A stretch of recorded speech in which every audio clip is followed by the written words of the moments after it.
જય શ્રી કૃષ્ણ, જય શ્રી વલ્લભ. રાધે કૃષ્ણ સત્સંગમાં આજે નાથ દ્વારાના હિંડોળાની વિશેષતા જોઈશું.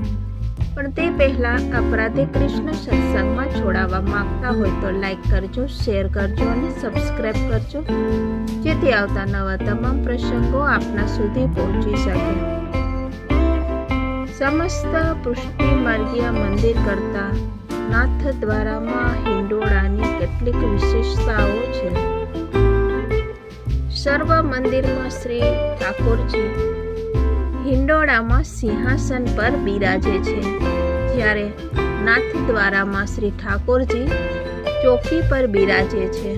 તેનું કારણ એ છે કે સર્વ મંદિરોમાં નંદાલયની ભાવનાથી શ્રી ઠાકોરજી શ્રી યશોદાજીની ગોદમાં બિરાજી ઝૂલે છે, જ્યારે શ્રી ગોવર્ધનધર પ્રભુ શ્રી નાથજી નિકુંજ નાયક ગોલોકનાથ છે.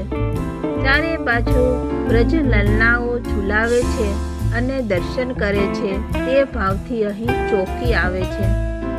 નાથ દ્વારામાં ભોગ સમયે હિંડોળામાં બિરાજી પ્રભુ ઝૂલે છે, જ્યારે બીજા ઘરોમાં સંધ્યા આરતી પછી ઝૂલે છે.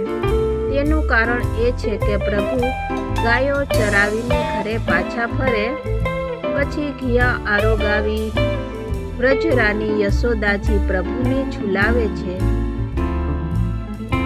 ત્યારે કિશોર ભાવથી અહીં શ્રી ઠાકોરજી વ્રજની કુંજ નિકુંજમાં ઝૂલી પછી ઘરે પધારે છે.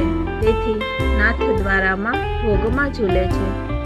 નાથ દ્વારામાં હિંડોળામાં શ્રી મદન મોહનજી અને શ્રી બાલકૃષ્ણજી ઝૂલે છે. શ્રી મદન મોહનજીને નિત્ય વેણુ ધરતા નથી, કારણ કે શ્રી વેણુ દ્વારા કામદેવને પણ તે મોહિત કરી શકે છે. પરંતુ હિંડોળા 32 દિવસ વેણુ દ્વારા સૌના મન મોહિત કરવાના ભાવથી શ્રી મદન મોહનજીને હિંડોળામાં વેણુ ધરે છે. શ્રી મદન મોહનજી કિશોર ભાવથી અને બાલકૃષ્ણ બાલ ભાવથી ઝૂલે છે. શ્રી બાલકૃષ્ણજી દરરોજ નથી ઝૂલતા.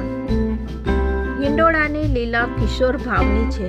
હિંડોળે કોઈ પણ સ્વરૂપ ઝૂલે, પરંતુ કિશોર ભાવની લીલા હોવાથી શ્રી ગોકુલચંદ્રમાજી, શ્રી વિઠ્ઠલનાથજી, શ્રી મદન મોહનજી અને શ્રી ગોવર્ધનનાથજી એમ 4 કિશોર ભાવના સ્વરૂપોને સંબોધીને જ કીર્તન ગવાય છે. આ સાથે જ આપણે આજના રાધે કૃષ્ણ સત્સંગને અહીં વિરામ આપીએ. ફરીથી મળીશું નવા સત્સંગની સાથે. જય શ્રી કૃષ્ણ, જય શ્રી વલ્લભ.